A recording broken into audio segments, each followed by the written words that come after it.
Dê uma olhada nessa imagem.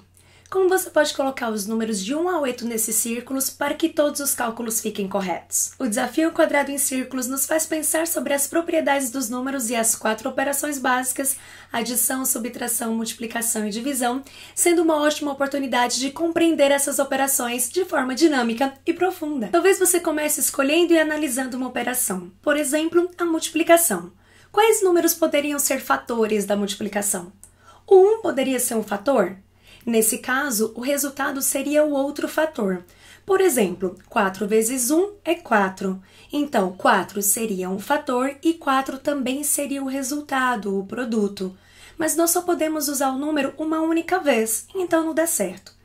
E o 8? O 8 poderia ser um dos fatores? Bom, nessa situação a gente já viu que com 1 não funciona e 8 vezes 2 já passa de 10 e o maior número que a gente pode usar é o próprio 8, então também não dá certo. E com 6 e com 7, eles podem ser fatores? Bom, dessa maneira a gente percebe então que os fatores podem ser os números 2, 3 e 4. Bom, talvez você comece por alguma outra operação, ou talvez comece de forma aleatória, pensando apenas nos círculos e testando as suas hipóteses.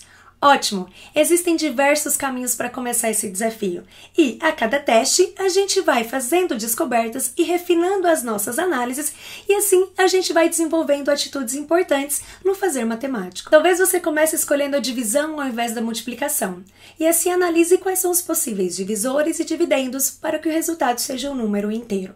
Se usarmos o número 1, ou o resultado se repete, se o 1 for o divisor, ou o resultado vai ser o número decimal, se o 1 for o dividendo. Então, nesse caso, o 1 não se encaixa na divisão.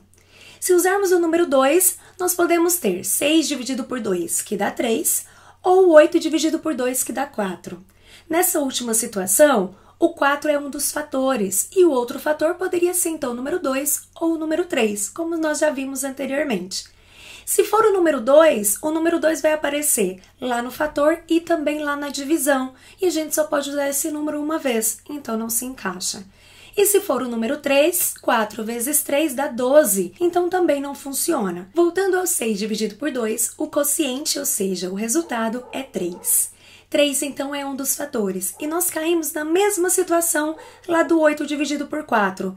Bom, continuando a nossa análise dos divisores e dividendos, nós podemos ter também 8 dividido por 4 ou 6 dividido por 3.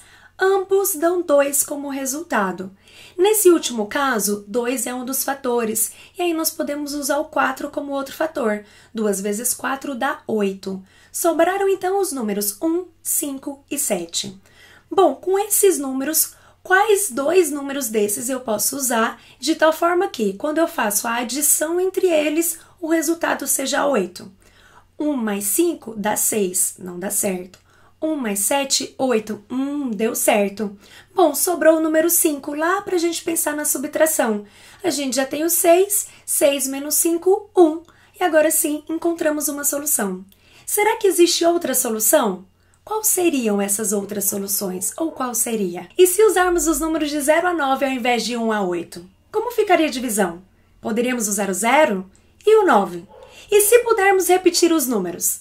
Nesse caso, poderíamos usar o 1 na divisão, por exemplo. Quantas soluções teríamos? Com esse desafio, nós temos a oportunidade de praticar as 4 operações básicas, relembrando os elementos dessas operações, como divisor, dividendo, parcela, quociente e produto, de forma investigativa, analítica e criativa, vivenciando assim uma matemática mais aberta, criativa, visual e equitativa.